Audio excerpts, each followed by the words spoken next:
Hello, Bill. Happy 2025, Matt. Wow, I'm still writing 1987 on my checks. Where'd the time go, Bill? I take it you are trying your best to enter a mind palace where Ronald Reagan is your president forevermore. Yeah, I'm like Liz Lemon's brother on 30 Rock who went skiing and still thinks it's the 80s. And Jack Donaghy was like, it must be great there, you know? Yeah, it's funny you mentioned that because I literally have spent most of my post-election time watching 30 Rock. Because what I want to relive the Obama years. I want to be there. And that is the greatest cultural artifact from the Obama years. It is, especially when Jenna Maroney says that we need to capture and kill Obama. I think she meant Osama, right? Right. No, what a good show, and yeah, I still watch it to this day. So, all right, have you good to you've see been you've been persevering in this period? Yeah, getting by. So for Bill, I've been getting inundated with people saying, when are you guys going to tape? What happened to the DMZ? And I think after the November elections, you and I both felt like we should do some soul searching. But this is sort of like getting the band back together for one more, hopefully not one last, one last cape or one last bank robbery. But Best friends gang. Yeah, it's been good. It's been good. Spent some time with the family. Still trying to figure out what the hell's going on in politics. Just got back from a trip to New York. Going to Palm Beach.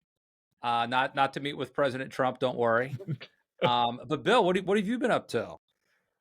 I mean, I'm trying to figure it all out myself. Look, I have not watched any cable news since the election. I've just completely changed my media diet.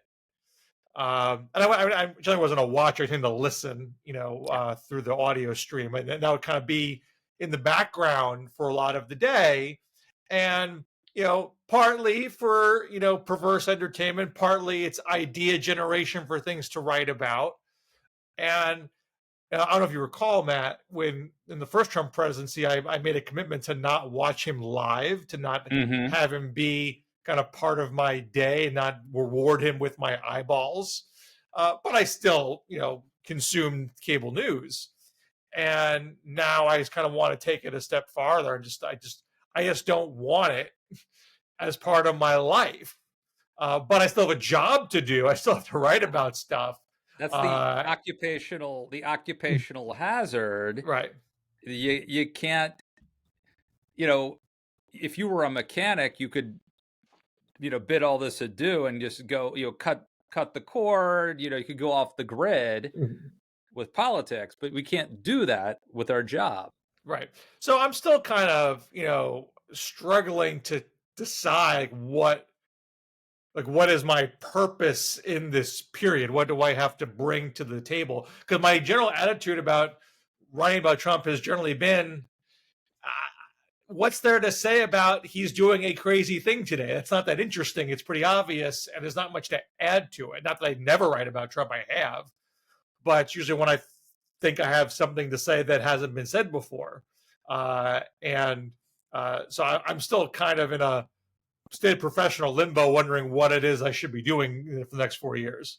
I feel your pain. The best thing that happened to me was getting laid off from the Daily Beast, taking a buyout, because when I was there, number one, I was writing 3 columns a week. Number 2, everything I wrote, it was all stuff I believed in, but I might pitch them, 3 or 4 ideas. Like I'd like to write about the Bob Dylan movie I just saw. Well, guess what? They got an entertainment department for that. So they wanted me to write Trump. And so I wrote a lot of columns that could be summed up like this. Did you see the latest thing that Trump did? Let me tell you how bad Trump is. Let me tell you how bad and I believed in all of it. I mean, don't get me wrong, but given my druthers, I probably wouldn't have written so many columns that could be summed up. Let me tell you about the horrible thing Trump just did. Well, our positions are reversed. I'm only writing one column a week. Mhm. And for the Hill, and they're very accommodating to my pitches. So it's been easier for me to like find a way to kind of keep doing stuff without going crazy as I might have if I'd been in that same rut. Right. So our positions are reversed because when Trump was first president, I was laid off from my job at the Campaign for America's Future, which got taken over by a place called People's Action. And those folks did not really care for my brand of commentary, so they let me go. And so I was strictly freelance pretty much the entirety of the Trump presidency. And as you know, a lot of it was running for Politico, and that was not even a weekly gig. It was kind of more like a monthly gig. And so I could pick my spots a little more and Yeah. not be as all consumed by Trump. And now I'm with the Washington Monthly, and I am writing 2-3 times a week, and they're not necessarily, it's not a Daily Beast. There isn't that same kind of pressure for news of the day stuff, but I still have to write something multiple times a week. And Trump makes sure that Trump is the big story pretty much every day. Right. But there's always other angles. There's what happens to the Democrats. What other ideas should we be talking about? What things are being ignored? And so I'm not saying I can't find other angles, but and I don't want to make this entire show about help Bill Scher figure out his career, but just where my mind has been. I'd listen to that. Come on, people love Bill Scher. But where my mind has been the past several weeks is, what do I have to bring to this period? Yeah. Maybe it's more history. Maybe it's more where Democrats go from here, but I haven't quite figured it out. Well, I'm looking forward to you figuring it out, and I'm looking forward to the process, and you bring a lot to the table, and we'll figure out what we're going to do, how this is going to work out. Bill, I mentioned, normally in a normal show, they jump straight to they give the people what they want, the politics up front, and then they end by talking about pop culture. We do it the opposite here.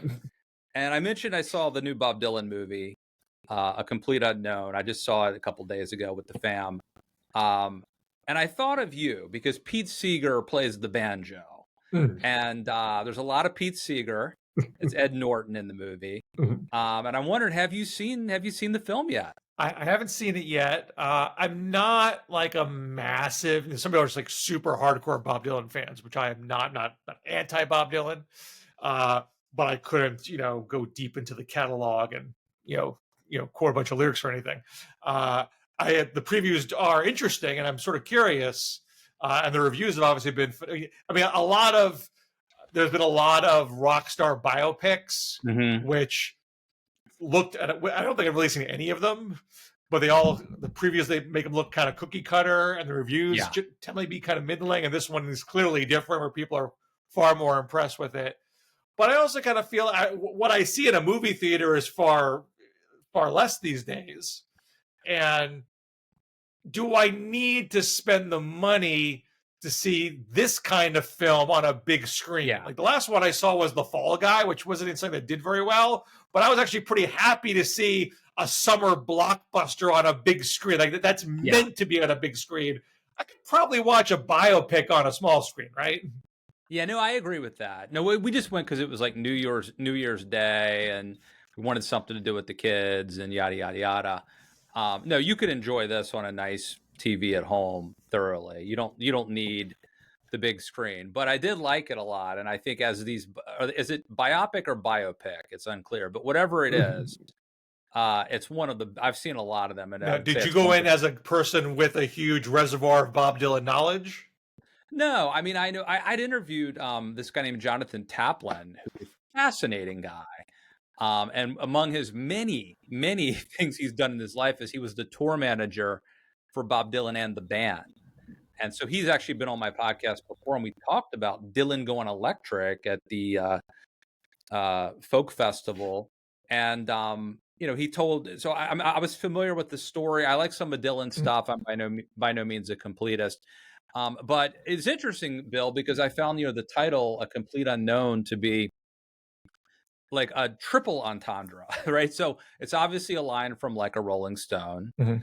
the movie's also about, it starts off with Dylan being a nobody and kind of becoming famous, so he's a complete unknown. But it just occurred to me recently that it's also, Bob Dylan was really an enigma. He, even after watching the movie, he's still a complete unknown. You never feel like you really know where he came from. I mean, he's from Minnesota and all that, but really where his genius came from and all of that.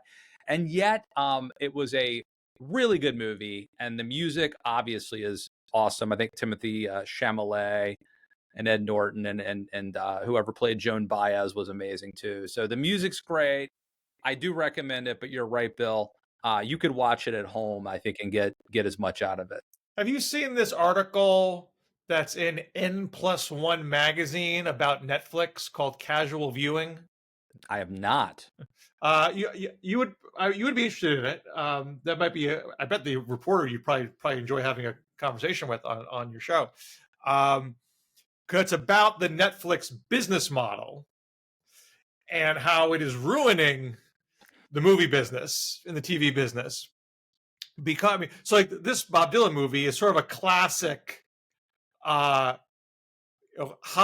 movie, marketed in a sort of in a traditional way to try to appeal to an erudite cinema goer, older demographic as being Bob Dylan and all. Oh yeah, no, average age probably 65. Right at the theater. A lot of people, but pushing 65 at least. And so the Netflix model is not to attract eyeballs to a small set of prestige movies or shows. It's to get subscriptions. That's where the money comes from. And so the amount of people that watch any individual TV show or movie is largely irrelevant to the revenue stream. And what that has led to is a kind of flattening, a kind of middling set of formulaic product with a lot of familiar celebrities. Because if you're watching it, you're probably watching it in a casual way in the background. I mean, I've been rewatching Unbreakable Kimmy Schmidt while I walk my dog. So I'm not even looking at the screen, and sometimes I might even be playing New York Times Spelling Bee while I'm listening to it. I'm not super focused on it. This accounts for the uptick, I think, in civilians being hit by car, or pedestrians being hit by cars. Sure. You might do it while you're folding laundry or making dinner or raking leaves or what have you. It's not demanding your full attention the way it is when you go to a movie theater, and so that influences the kind of product you're expecting the studios to produce. And so there are a lot of things on Netflix that have familiar faces but are not considered in any way, impressive material. And there was a New York Times article several months back about mid TV and saying that mid TV is actually, it's not terrible. It's not the worst. It's pretty good, but it's just sort of formulaic and comfortable and predictable. It's just making me think a lot, not just about pop culture, but also about our work. If we're all just kind of hooked on content that is designed to comfort, pass the time, mildly distract, multitask with, what does that mean for trying to produce content, whether it's the written word or video, that's designed to be more substantive? And so I'm curious to see how this Complete Unknown picture is going to do, because it is sort of cutting against that grain, it seems, and into something that's supposed to be more demanding more of your attention. I like stuff that's thought-provoking, and I watch things with my kids, my family, and I like to then talk about it. And so this Dylan, biopic certainly did that. So the kids saw it with you. They did. They both saw it. And what did they think? Beckett insists that the Bob Marley bio is superior. He loves Bob Marley. That was superior. You're raising such hippies, Matt. Burke liked it, and he said, I think his big takeaway was that it made him appreciate folk music more than he ever did before. By the way, I've been trying to. This inspired me to pick up the acoustic, and I've been trying to do some of that Travis picking, Yeah. which is not my normal style, and Mm-hmm. I think I'm getting it. It's from the banjo, but Yep. you're Yep. retraining your brain uh, to you got the thumb going and yeah. So, Now, do you but I use think finger I'm gonna. picks when you do it on the guitar? No, I'm just using my fingers, and I'm using a I metal wonder if the string. finger picks would help. I don't know about finger picking on a guitar. I mean, but you use metal picks for the banjo. I mean, it just makes a world of difference when you're picking. No, some acoustic players do use those in the thumb too, but I'm not. So, and I don't think Dylan did either. Joan Baez probably did, Mm-hmm. but some of that stuff was impressive. And so I listened to one of my resolutions after Trump won was to try to figure out what the hell's going on. So I've been listening to a lot of Joe Rogan and Timothy Chalamet, who plays Bob Dylan. He also plays like Harry Potter, and he's in the movie Dune. He was on Theo Von's podcast a couple weeks ago, and I listened to that, and that was very interesting. So I have So I'm, no interest in delving into this culture. I'm more wanting to run screaming the other way. I mean, I've dabbled in. I've tried to watch a Joe Rogan show. Like I can't get through a 3 hour thing. I don't find it that interesting. Beyond the fact that I find his politics, disturbing. But do you feel like, one, you find it actually an enjoyable thing, regardless of the politics? You actually like how he approaches the medium, and do you find yourself finding value in getting a better understanding of this, this yeah, Manoverse? no, I mean, I think the one thing that people, sort of media elites, probably don't grasp is that these shows are not political by and large, and I think that's, in a way, that's why they're so influential when it comes to politics, is because people listen to them. They listen to them day in and day out. And radio has an intimacy that I think TV doesn't have. And I think podcasting can have that same intimacy. And when you listen to people day in and day out, two, three, 4 podcasts a week, you feel like you know them, and they're not really, and then they're being very vulnerable. I mean, people like Theo Von specifically, he's like a comedian. He doesn't claim to be a political genius. He recently had Bernie on too, so it's sort of bipartisan. And I have to say that the Timothy Chalamet interview was really great, especially having seen the movie. I enjoyed that conversation, and so I think it's making me understand, if nothing else, why they have the impact that they have. So forgive me if I'm taking you off subject, but I just got the notification that Mike Johnson won the speaker vote Oh, after losing on the first ballot. The two I wonder what he had. I Republican. wonder what he had to promise to get that. I don't know offhand. Um, I can try to tease it out while we chat Well, here. there were rumors that Chip Roy from Texas wanted to get a certain He won the position Rules that would have Committee been in. slot, but he Yes. wasn't the holdout. The holdouts were Massey and Ralph Norman and Self. Is it Kevin Self? I don't know. Um, so Norman and Self flipped. So Okay. so that's and so I Well, don't know if it's Massey been. didn't flip, which is good because he said that you could torture him, you could put bamboo under his fingernails, and he still wouldn't vote for Mike Johnson. So he's a man of his word. There you He go. was wearing Massey was wearing an Adam Smith necktie today, Bill, which is a famous necktie in the conservative movement. I have one.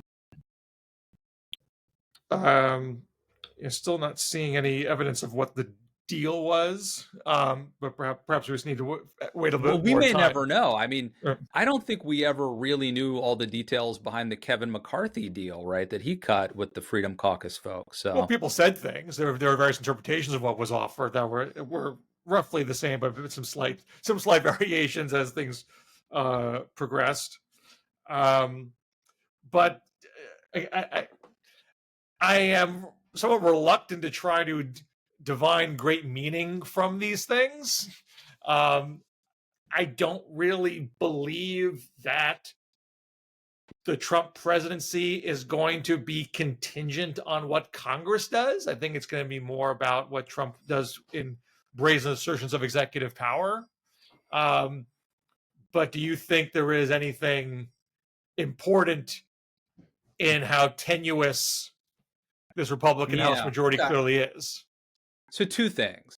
One, I think I think the Republican conference is a microcosm of a MAGA movement that itself is full of internal contradictions, right?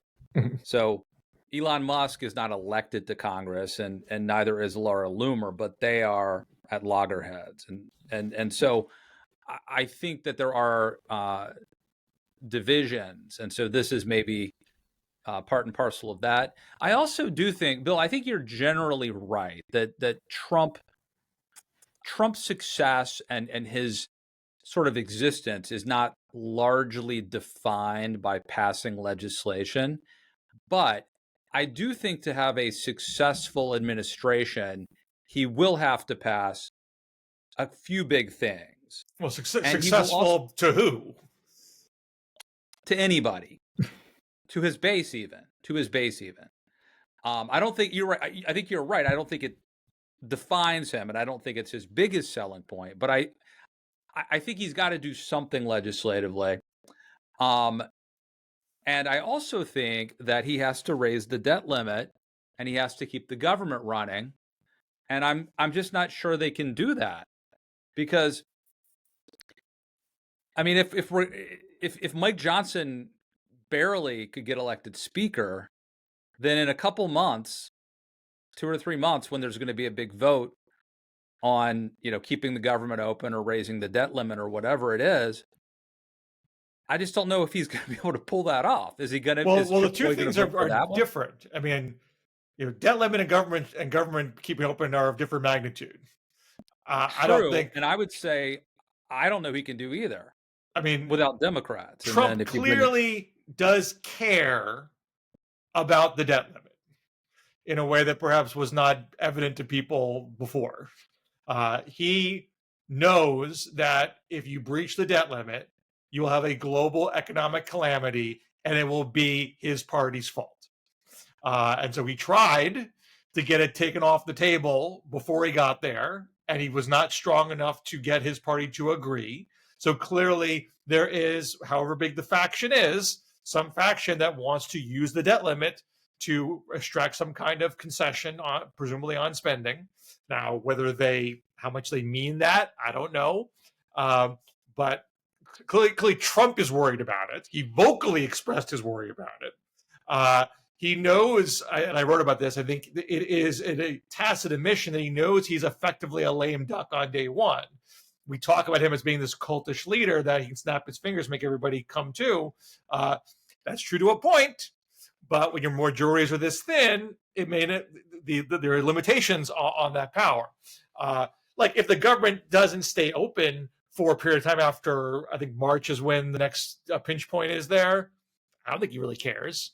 I don't think he is going to fret if people can't go to the park that day, or if government employees don't get their paychecks right away, if at all. So that to me is probably less of a concern to him. But do we have? I mean, as it stands, it's like a 2-vote margin in the House. I guess that might change as a couple of vacancies get filled. But do you have a faction of 5 or so Republicans who are literally willing to blow up the debt ceiling and face the consequences if they don't get some kind of budget cut, which, in all practicality, probably is not mathematically feasible. That to me is a big unknown here, which I'm sure probably does terrify Trump. We've had this discussion many a time, and whether the cut they want to make is like it may be that I'll put it to you this way: I am all for reining in the debt and the deficit, but the time to do that is not the debt ceiling time. The debt ceiling is like when you pay the bills that you've already spent, right? Effectively, right? Now they're going to do a budget reconciliation bill right out of the gate. And we have this whole, Doge commission. It's not a department. You don't want to call it a department. It's literally it's a blue ribbon commission, like many people in Washington have done before. In that respect, nothing new here. But they're talking this huge game of massive cuts, which would, if the numbers are talking about, would require massive Social Security, Medicare cuts, which we know they're not going to do. And so when that rubber hits the road with this budget reconciliation bill and the number, the past is that Republicans don't really care about the budget cuts when they're in charge. It's a weapon that they use when Democrats are in charge. So the unknown here is there a small faction that actually believes what they say about budget cuts and is prepared to go over these cliffs to prove the point. And so the budget reconciliation bill is kind of if you're going to do it, here's your shot. You can do it on a party line vote, no filibuster. You have the numbers, prove it. I think it's going to be interesting to watch. I think it is fraught with danger that this could be ugly, and I think I think there's from a political, we'll put aside the catastrophic concerns and the hand wringing and all of that, but just from a political standpoint, I mean, there are different scenarios, but there's a scenario where this administration does not go well. Trump raises tariffs, he cuts taxes, inflation goes up even higher than it is.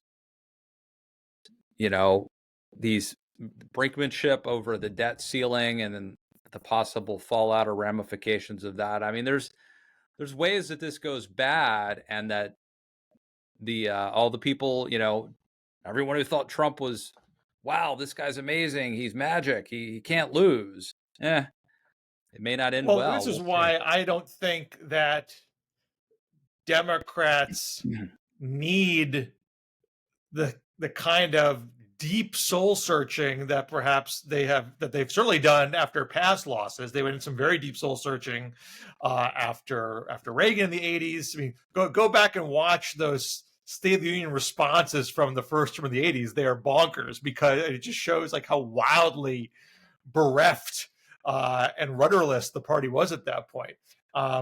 Obviously, after George W. Bush won re-election, Democrats were reeling pretty bad. Again, Bush won the first time kind of on a fluke. They felt it was stolen. I would say it was stolen. And a sense that they didn't need to change much to kind of get back. And then when they lost, clearly in 2004, there was this, where do we go from here? The country is not what we thought it was. What do we do? And this defeat, in one sense, is I can't believe we lost this guy twice.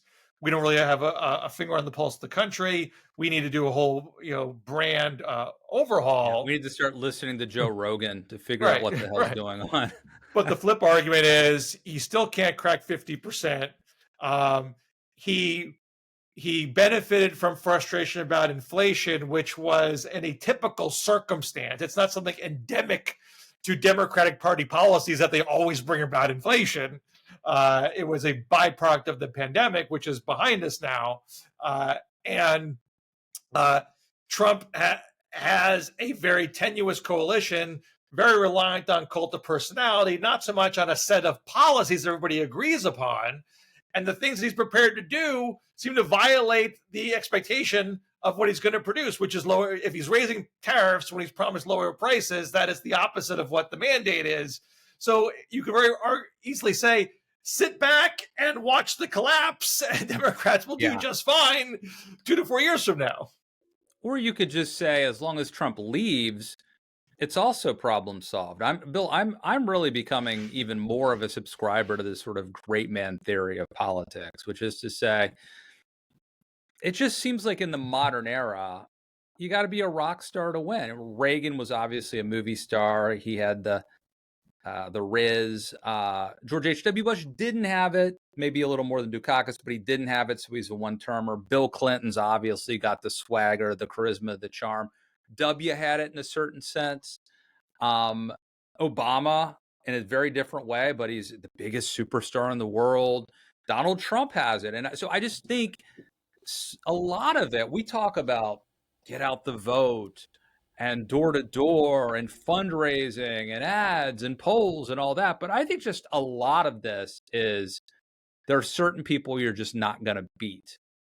And, you know, I doubt if it wasn't for COVID, I don't think Trump would have lost probably in 2020. You know, Biden got to run that basement campaign. So, um, you know, Democrats can fall all over themselves trying to reinvent themselves and adjust their policies. And I think to a certain degree, some of it is healthy. I think they got too woke and all that. But really, it's probably just, you know, if the Democrats, if it's The Rock versus JD Vance, then The Rock probably has a good chance of winning, you know? Well, I think it's a little too pat. I don't think this means any charismatic person can win, or it's just really it's a quantifiable thing. If you have more charisma, this person has 9 points of charisma, this person has 6 points of charisma on our D&D dies, then that person's going to win. Well, it's more than that. You have to be tall as well. But yeah. Trump had a persona built over decades, which to you and I is fraudulent nonsense, but to others, he is a successful businessman. I know. He's someone who knows how to make the economy work. And even if he's never won 50% of the votes, it's not like everybody believed it, but clearly some people did. And when that did not make everyone's life fantastic in 2020, that was not enough to win re-election. But because you could argue it was some sort of weird anomaly, and the problem before us being inflation can be fixed by this person who knows how to make money and make us all wealthy, then I can go back and feel like the kind of persona and charisma this person has offered fits the time. I remember when I was living in New York City in the aftermath of 9/11, when at first people thought we can't survive unless Rudy Giuliani stays in office. He provides a certain leadership that only he could do. And there was even this brief moment we talked about suspending the election because we couldn't. How would we get by without Rudy Giuliani in that position? And once that was set aside, and the race was between Michael Bloomberg and Mark Green, and Mark Green was a longtime Democratic politician, traditional kind of politician.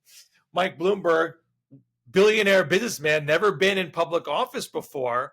And there was just this massive propaganda campaign that he is the right man, that you need a billionaire businessman to deal with the aftermath of 9/11, which obviously makes no sense at all. There's no connection between making a lot of money in the media business and governing a city in the aftermath of a terrorist attack. But I mean, backed by just a completely oppressive, ad campaign. Mark Green was just drowned in money. Again, Mike Bloomberg, not Mr. Charisma, mind you. He's not Donald Trump in that respect, but they did infuse him with this sense of uber competence. And with the mismatch of money that worked. I mean, there's plenty of self-made businessmen who don't win elections. I would not argue that the businessman wins every time, because they don't. But there is a way to make those stars align depending on the particular circumstances of that election. And we're not going to have that circumstance in 2028 because Donald Trump's not going to run again. I don't care about your conspiracy theories. Right. He's not going to be on the ballot in 2028. But to the larger point is, I think people in the media, certainly people who are political operatives, we want to focus on the things we can control. And we can control press releases. We can control, to a certain degree, fundraising. We can control the get out the vote operation. There's a lot of stuff that we can control. And we want to believe that is important. But actually, it's mostly about the candidate, who the candidates are. To a degree that I think we're not terribly comfortable with, but that's really a lot of what the ball game is. Now, I don't know if you saw, Matt, I did my annual, year-end Politico assessment of which presidential candidates in the future, in this case 2028, which of them won Yeah. 2024, which is obviously, I'll say this openly, an inherently kind of hackish exercise. It's for entertainment purposes only. I try to do it with a substantive injection of substance.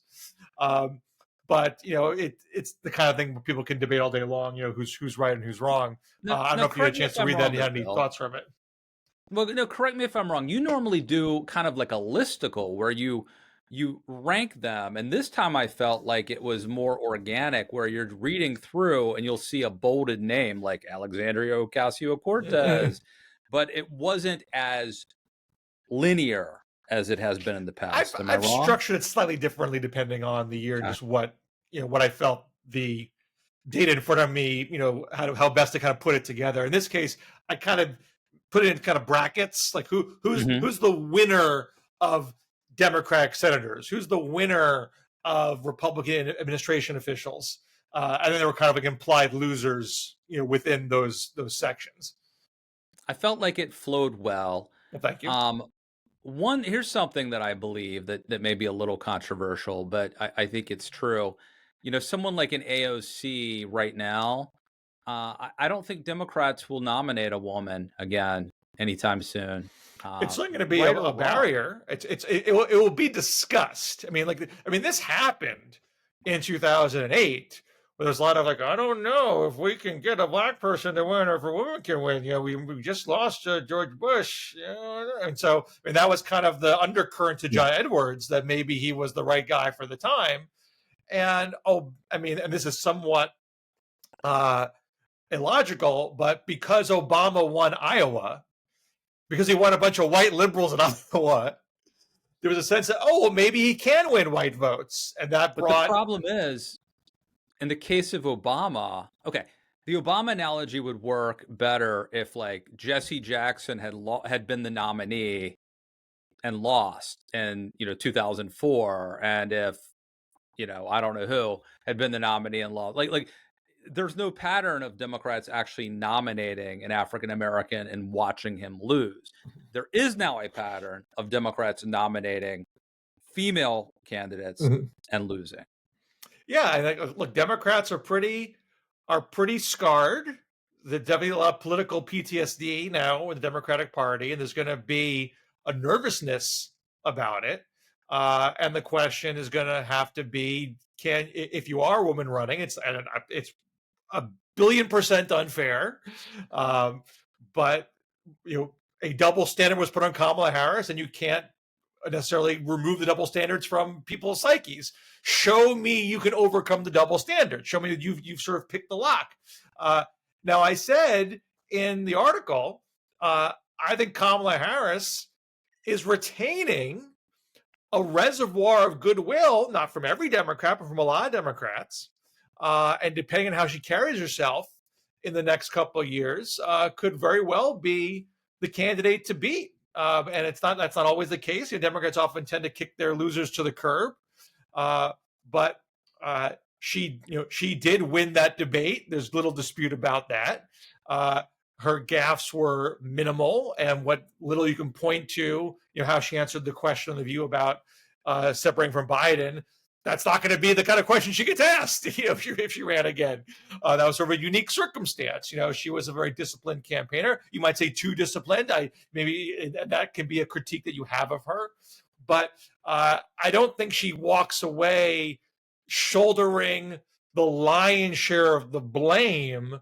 Most people are blaming Biden for hanging around too long, or blaming inflation for not being properly dealt with or communicated about.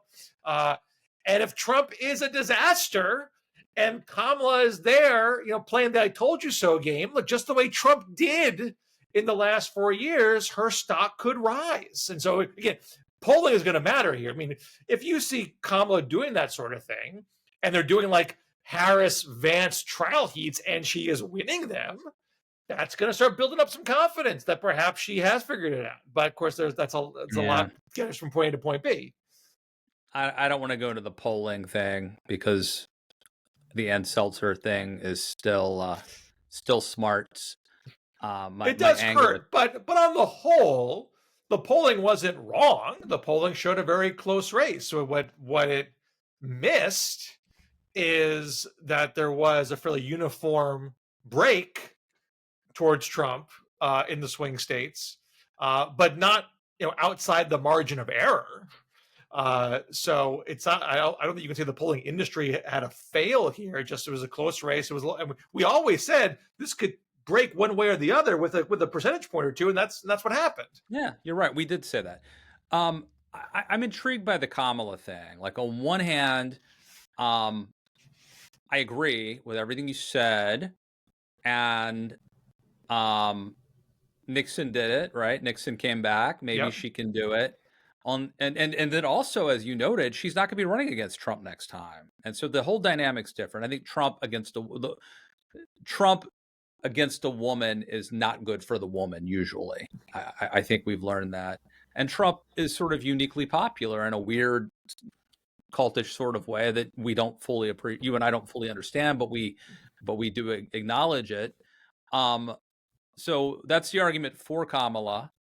I just wonder how much Democrats are now chastened, and especially in a way, the fact that they believed in Kamala and then had the rug pulled out from under them kind of makes it scarier to trust her again in a weird sort of way. Like I think it's gonna, as much as people can be poll skeptics, and there probably be people who won't want to believe it, but if Harris is winning trial heats against, whether it's JD Vance or it's Trump Jr. or whoever is considered the most likely, nominee, there's gonna be a lot of default presumption of Vance unless Trump does something to, in was often the case in the world of Trump House intrigue, people can be lifted up or taken down a peg by a Truth Social post.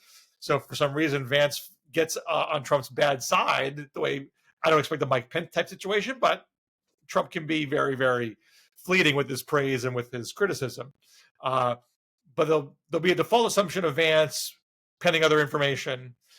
We'll see that trial heat polling a lot, I think, in a year or so. And if Harris does well in that polling, she's going to have a base of support at minimum. All right. Well, I know you have a heart out, but this was good to just get back in the mix. It was nice getting back in the warm waters of DMZ and feeling things out. What do you got to plug?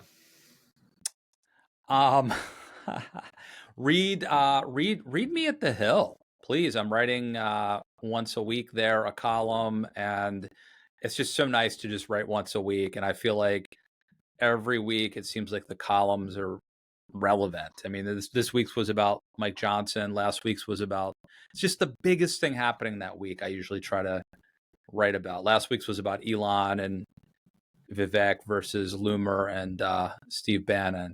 So enjoying that thoroughly, Bill. I'm working on my Travis Pickens skills in between, Tough. I'm still plugging away at the banjo. I got a long way to go. So I wrote that Politico piece that you might want to check out. Recently at the Washington Monthly, I looked at the Nippon Steel deal, which I thought Biden should approve. After I wrote that, Biden did not approve it, which I think was the wrong call. And I also looked back again, and I wrote about this before the campaign, Trump's obsession with trying to convince us that everything was great in the Gilded Age when in the era of high tariffs. Yeah. And I gotta say, I'm a history guy, Matt. The notion that Trump is going to be rewriting our understanding of history, I find very, very unnerving.